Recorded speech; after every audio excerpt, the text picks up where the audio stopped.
브리핑 시작하겠습니다. 지금 시간 2024년 5월 13일 월요일 아침 7시 51분을 막진하고 있습니다. 오늘 좀 많이 뉴스가 늦어졌습니다. 정리해야 될 내용이 좀 많아서 그렇습니다.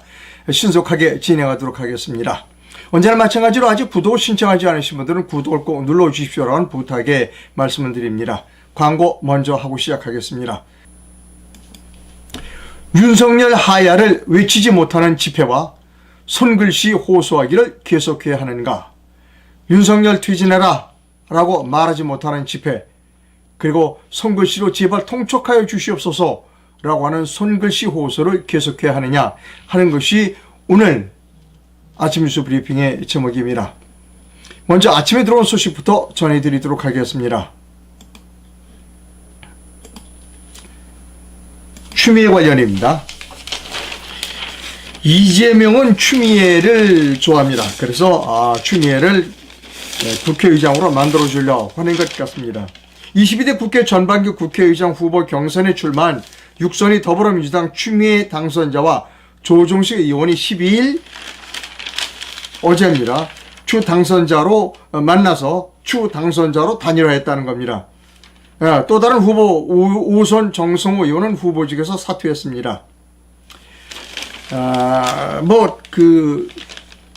국회의장 22대 국회의 국회의장은 추미애로 가는 것 같습니다. 그런데 여러분, 추미애가 출마했던 하남의 그는 아주 터무니없는, 누가 봐도 부정선거였습니다. 그런데 그냥 갑니다. 가짜 국회의장이 탄생하게 되는 겁니다. 그냥 갑니다. 명백한 부정선거였음에도 불구하고 추미애는 그냥 또 뻔뻔하게 국회의장에 도전했고 국회의원이 됩니다. 자, 또 다음 소식입니다. 이재명 관련 소식입니다. 이제 민주당의 최고위원들이 모여갖고 이재명을 또 그 당대표로 만들자라고 하는 겁니다. 더불어민주당 청정래 장경태 최고위원들이 연달아 이재명 대표 연임론에 찬성 의사를 밝혔다는 것입니다. 더 이상 이 기사는 읽을 필요가 없습니다. 이재명은 이제 또 당대표로 연임을 하게 됩니다. 그런 사례가 거의 없다고 그래요. 그런데 이재명이 출마했던 인천 계양을 거기도 이상하다는 겁니다. 공병호 박사가 다 분석을 해서 놨어요. 거기에 출마했던 사람이 원희룡이죠. 근데 원희룡이 당신이 이겼어 라고 했는데 원희룡 난 떨어졌어요. 아니에요 라고 하고 도망가 버렸습니다. 가짜 야당 대표가 또 탄생하는 겁니다. 이재명은 지난번에 그 국회의원이 될 때도 인천 계양을입니다. 그 지역. 그 국회의원이 될 때도 어떻게 됐다? 신권 투표지들이 다발로 나온 데가 그 지역입니다. 그러니까 대한민국은 가짜 천국입니다. 자, 또 기사 하나 보여드립니다. 조국이 이야기를 좀 해야 되겠습니다. 조국이가 이제 국회의원이 당선됐어요. 조국이 잘하는 거 있잖아요. 죽창가 부르는 거. 조국이가 이제 오늘 저기 간답니다. 독도에 가가지고 네이버를 일본이 뺏어가려 한다. 그래가지고 또 죽창가 들고 투쟁하겠다는 겁니다. 어디에 가서 독도에 가서 한다는 겁니다. 근데 여러분, 그 조국이가 10석 정도를 얻었는데 12석인가요? 이거 부정투표 아니면 가능했을까요? 그러니까 우리나라는 가짜 천국입니다. 가짜 천국. 모든 게 가짜예요. 그러니까 국민들은 그냥 따라만 가야 되는 겁니다. 이 신문을 보고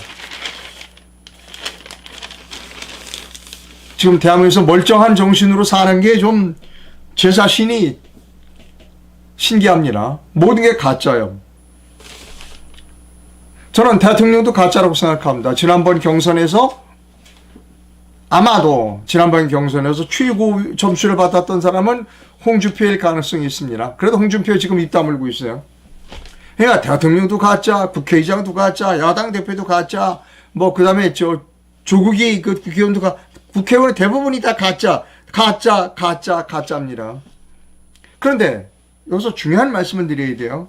그럼 이렇게 누가 가짜 천국을 만들었는가? 이 사람입니다. 이 사람 부부예요. 우리 분명하게 하고 넘어가자고. 이렇게 가짜 천국을 만든 사람이 이거예요. 자, 이 사진에 대해서 좀 설명을 드립니다. 합성사진이에요. 합성사진이 아니라 풍자사진입니다. 이거 석종대 씨가 만들었어요. 풍자사진입니다. 예. 이 풍자사진을 만들게 된 동기를 제가 알아요. 윤석열 대통령이 이렇게 부산에서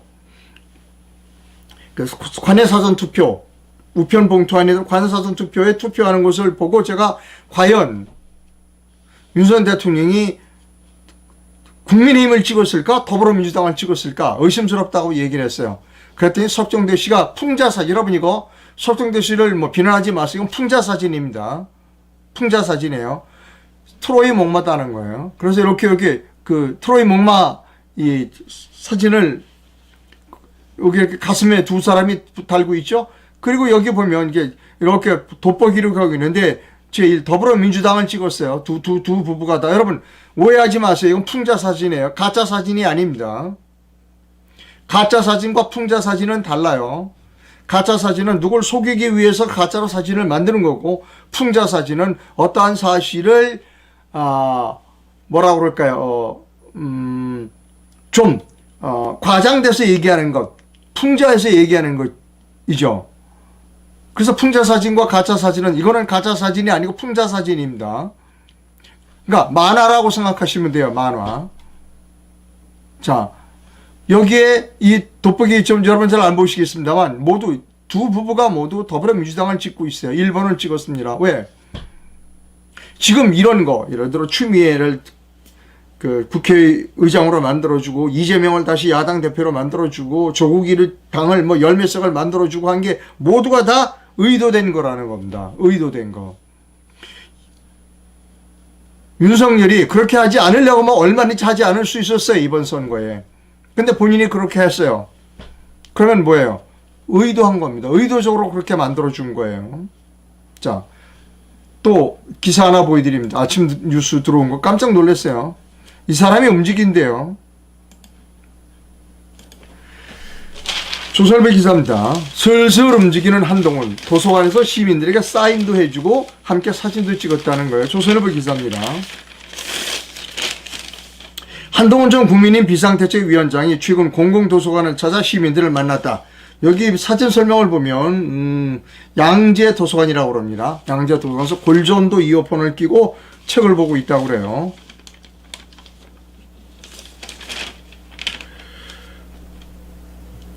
한 전 위원장은 40총선 이후 참행한다는 말이 나올 정도로 움직임이 노출되지 않았다. 그런 한 전 위원장이 시민들이 찾는 공공조서를 찾자 조만간 공개활동을 재개하는 것이 아니냐는 관측이 정치권에서 나온다. 예.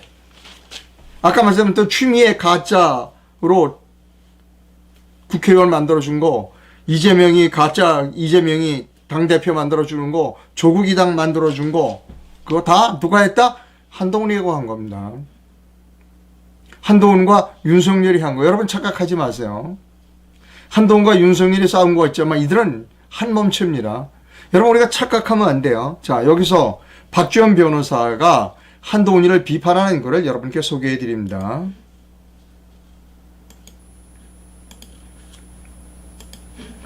한동훈을 빠는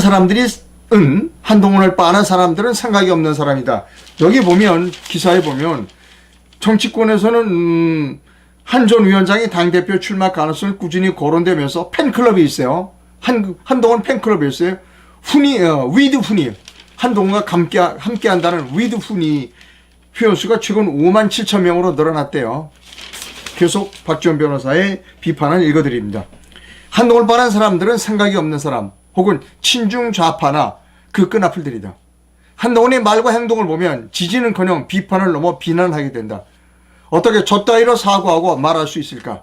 그가 탄핵 과정과 문재인 정권에서 저질렀던 행동 역시 용서할 수 없는 일이고, 비대위원장으로 일하면서 보인 그의 좌파 본성과 모순되는 부조리의 언행을 볼 때 검사 시절에 어떤 짓을 했는지 쉽게 추론이 가능하다. 저딴 인간에게 잠시나마 기대를 한 적이 있었던 내 스스로가 반성한다고 박지원 변호사가 글을 썼어요.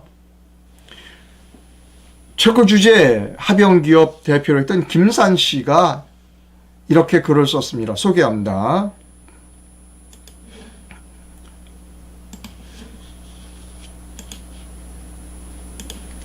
자, 제목은 답답해서 돌 하나 던져본다. 어리석은 자들이 벌써부터 패를 갈라 좌빨 쓰레기들을 빨아댄다. 이제는 나부터가 정신이 온전한 보수 우파는 찾아볼 수 없다. 어떤 자는 한동훈이 차기 대통령감이라고 우기댄다. 어떤 자는 원희룡이 대통령감이라고 빨아댄다. 또 어떤 사람은 홍준표가 그래도 차기 대통령감이라고 방방 뜬다. 근데 희한하게도 이 세 가지 부류가 똑같은 말을 하는 것이 있다. 그가 아니면 이재명이를 대통령으로 만들려고 하는가 이다. 마치도 이재명만 아니면 대한민국이 바로 설 수 있다고 착각하는 대단한 바보들이다. 그런 이재명을 지금 윤석열이가 살려준다는 건 알려고도 안 한다. 요까지만 읽어드립니다. 좀 길어서. 여기까지만 읽어드립니다.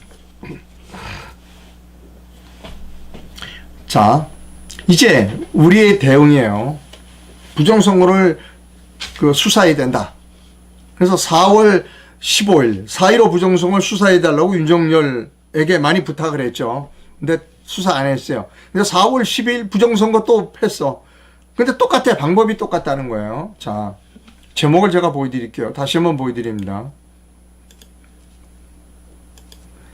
4월 4.15 부정선거의 투쟁 방법과 4월 10일 부정선거의 투쟁 방법은 달라야 된다는 거예요. 근데 똑같다는 거예요. 공부 안 하는 겁니다. 4.15 부정선거의 책임자는 문재인이에요. 40 부정선거의 책임자는 윤석열입니다. 그럼 어떻게 해야 돼요? 이렇게 즉각 수사하라고 하고 하서는 안 되는 거예요. 책임지고 물러나라 라는 이야기를 해야 한다는 거예요. 그런데 제가 이 집회 여러 몇 군데 지금 용산이고 뭐 광화문이고 몇 집회에 가보면 윤빠들의 모임 같아요. 윤빠들의 모임. 나 지금 윤석열 대통령 믿었는데 좀 제발 수사해 주세요. 윤빠들의 모임입니다. 아주 상감마마 통촉하여 주시옵소서. 같이 있기가 참 민망합니다. 이거 지금 벌어서 용산에서 하는 집회 뭐 이런 거 다 마찬가지예요. 이거 구호부터 바뀌어야 돼요. 윤석열은 즉각 퇴진하라, 즉각 하야하라는 얘기가 나와야 되는 거예요. 왜? 책임자인데. 그 책임자 부정선거를 저지른 원흉이 말하자면 원죄를 갖고 있는 사람인데 그 사람 보고 수사하란다고 수사하겠어요? 내려오라고 그래야지. 이제 내려오라고 말하고 우리가 직접 윤석열을 내려오게 행동으로 보여야 된다는 겁니다. 이 집회는 용산 그리고 광화문도 마찬가지입니다. 광화문의 목사님은 계속해서 윤석열을 지켜줘야 한다고 지금도 얘기를 합니다. 자, 또 한 사람 얘기를 합니다. 윤석열 대통령께 손글씨 호소문 지금 캠페인이 벌어지고 있어요. 예, 윤석열 대통령께 손글씨 호소문 캠페인을 하는 사람이 누구냐? 황교안 씨예요. 황교안 캠페인에서요. 윤석열 대통령님께 손글씨 호소문이라는 겁니다. 선거정의 국민연대와 황교안패가 같이 하고 있어요. 이 손글씨 호소문, 윤석열 대통령님께 손글씨 호소문을 제일 먼저 쓴 사람은 황교안입니다. 이렇게 황교안 씨가 썼어요. 윤석열 대통령님, 부정선거 수사만이 난국 타결이 답입니다. 라고 5월 2일 날 황교안 씨가 썼어요. 그 뒤로 여러 사람이 지금 손글씨를 쓰고 있습니다. 손글씨의 몇 가지 케이스를 여러분께 보여드립니다.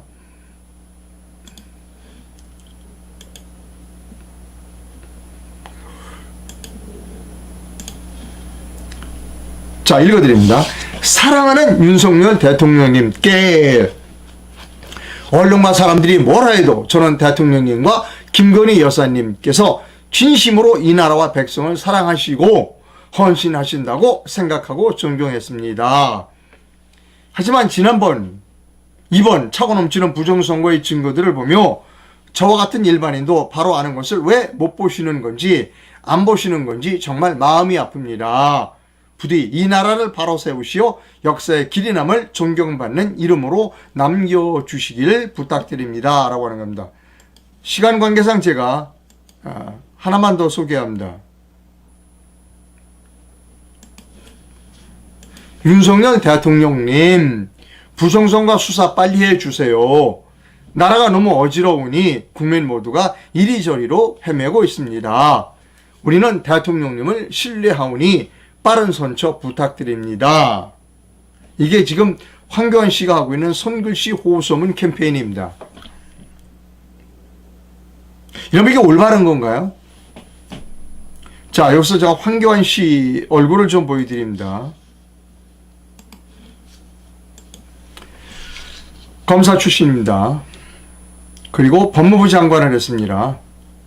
국무총리를 했고 대통령 권한대행까지 했고 그리고 미래통합당 당대표로서 지난 2020년도에 미래통합당 당대표로서 4.15 총선을 지휘했던 사람입니다. 그리고 지금은 어떻게 하느냐. 여러 가지 이제 부방대 조직을 통해서 여러 가지 부정선거의 증거들을 수집을 했어요. 아주 난 훌륭하다고 생각합니다. 그 부분에 있어서. 그리고 뭐 소송인단을 모집해서 소송인을 진행하는 거, 예, 그거 훌륭합니다. 그 부분은 박수를 보내드립니다. 그런데 이렇게 집회에 나가서 뭐 통촉하여 주시옵소서, 수사해 주세요 라고 얘기하는 그런 자세는 올바르지 않다는 겁니다. 더욱더 지금 잘못된 것은 무엇인가 하면 손편지 캠페인을 하고 있는 것은 잘못됐다는 겁니다. 자, 이 황교안 이분에 대해서 제가 계속해서 비판하고 있습니다. 자, 황교안 씨를 비판하는 오늘도 비판을 좀 해야 됩니다. 여러분, 사전투표 전에 우리가 부재자 투표라는 게 있었습니다. 그러니까 부재자 투표는 내가 이때 그날 투표를 못하니까 부재자 투표 미리 신청을 하는 겁니다. 미리 신청을 해서 그날 가서 부재자 투표를 하는 겁니다. 자기가. 미리 신청을 해야 돼요. 근데 사전투표는 그게 아니에요. 그냥 가서 투표하면 됩니다. 그렇게 법을 바꿔주도록 통과시켜주는 사람이 황교안입니다. 자, 지금 또 공직선거법 148조를 보여드립니다.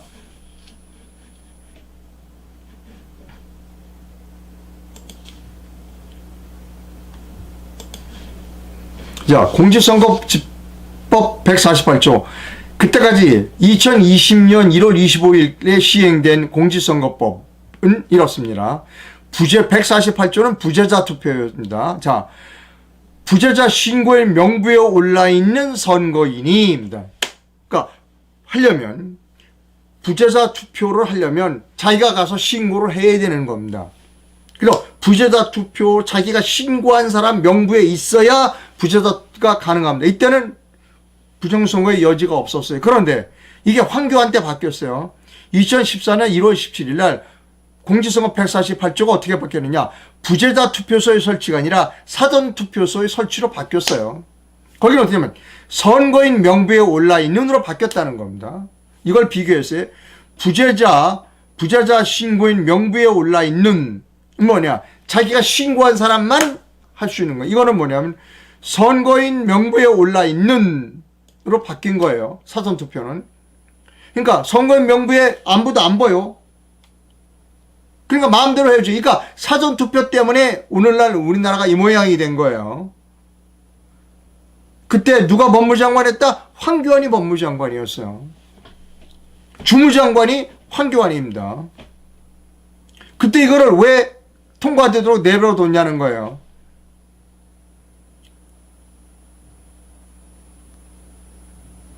물론 법은 국회에서 만들었지만 그 막을 수 있는 힘은 행정부에 있어요. 그 담당자가 황교안이었다는 거예요.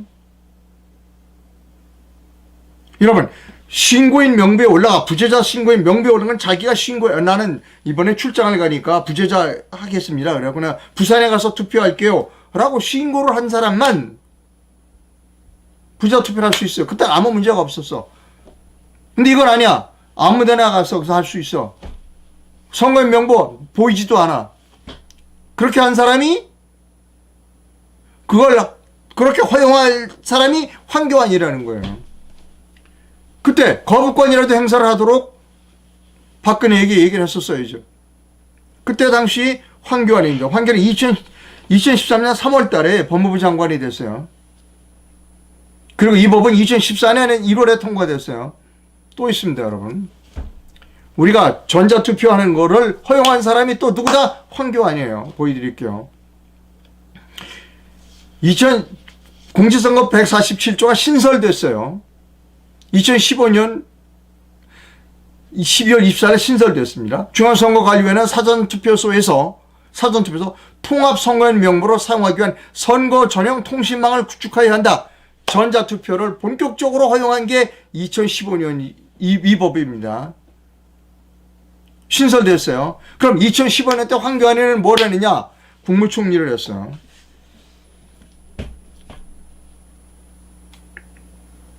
(2015년 6월 달에) 국무총리가 됐습니다.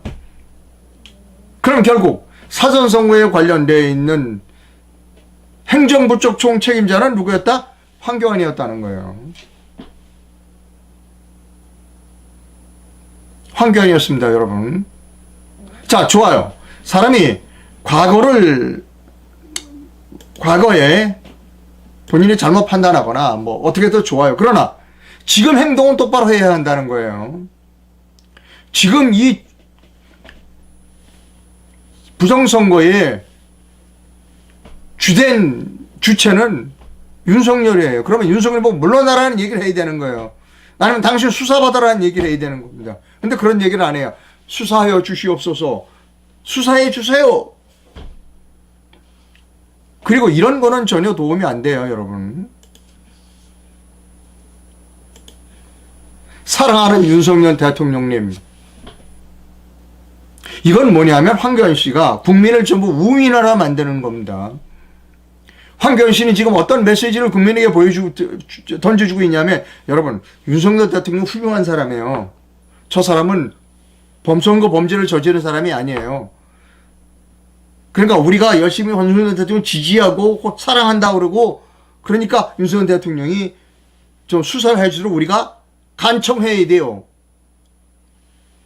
황교안은 두 가지 일을 하고 있는 겁니다. 윤석열은 범인이 아니다. 주범이 아니다. 둘째, 우리 백성들은 윤석열 대통령을 섬겨야 한다. 라는 것이 황교안의 목적이라는 겁니다. 자,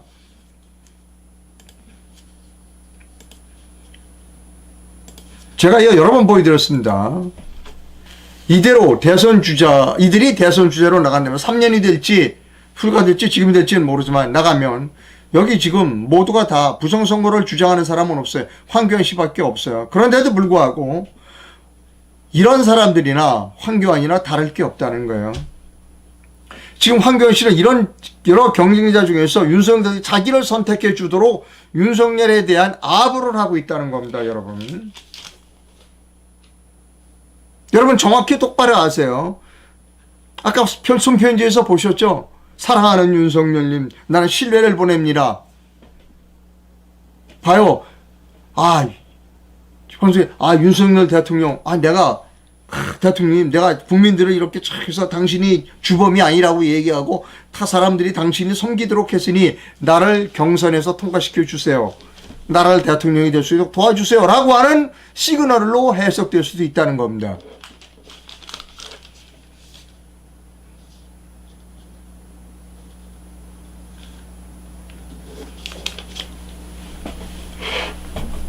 여러분,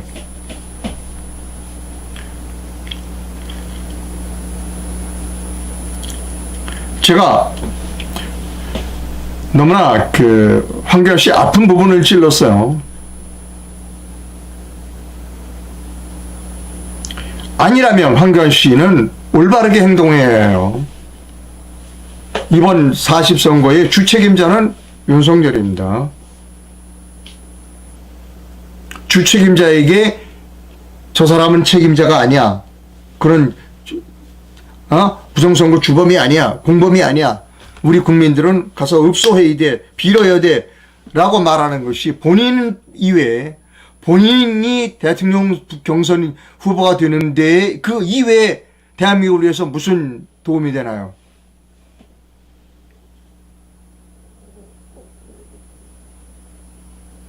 이게 기자의 본분입니다. 여기 아마 댓글 보고 있지 않은데 제가 아마 황교안 씨를 지지하는 사람이 저를 비판할 댓글이 올라오고 있을 거예요. 그러나 기자는 이런 일을 해야 하는 겁니다. 이게 기자예요. 기자는 이런 일을 해야 하는 겁니다.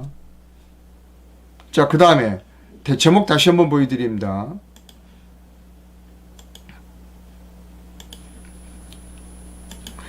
윤석열 하해를 외치지 못하는 집회가 또 있어요. 어디냐? 용산 말고 광화문이 있습니다.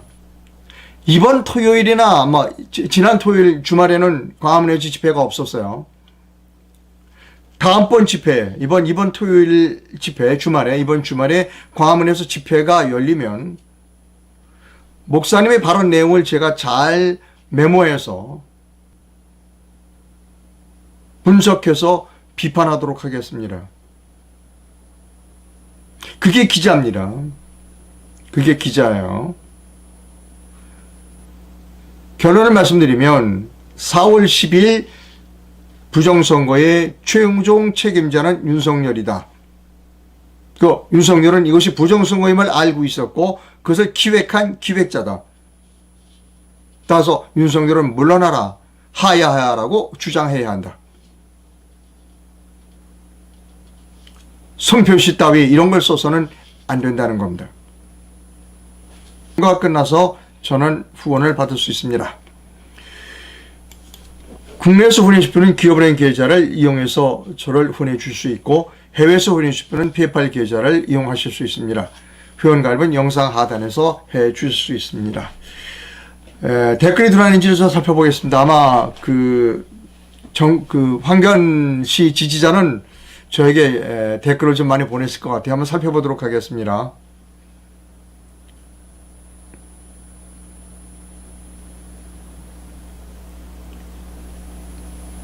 황교안 씨에 대해서 박근혜 배신 얘기도 나오고 얘기가 많습니다.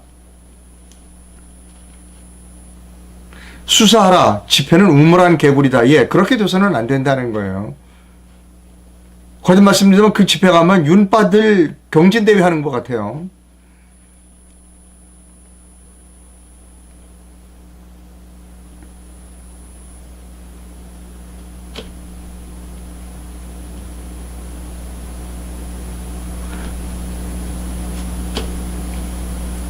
여기 저를 비난하시면 여기 이상로 씨가 해라. 그러면 예. 저도 나설 준비를 하고 있어요. 준비 중에 있습니다. 그 전에라도 저를 무대에 좀 올리자. 이상로를 지금 당신들이 준비한 무대에 올리자. 라고 하는 얘기가 나오면 막 비난, 막 야단친대요. 이상로 무대에 올리면 안 된다고. 저는 그런 무대에 올라가고 싶지 않습니다.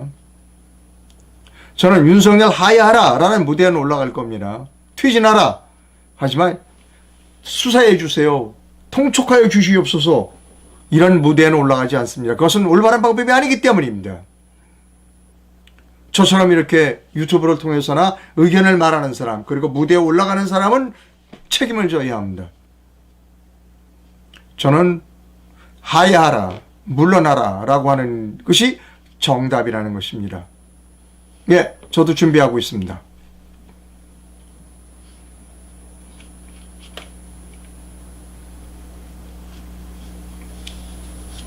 오근우 씨에 대한 이야기가 있어요. 저는 오근우 씨도 좋아합니다. 다만 오근우 씨가 좀 욕을 해요. 그거는 좀 고쳐야 된다는 겁니다.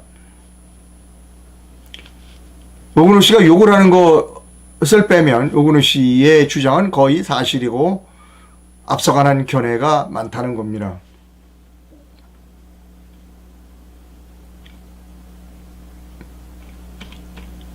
예. 네, 방송 시청자 여러분 대단히 감사합니다. 내일 뵙도록 하겠습니다.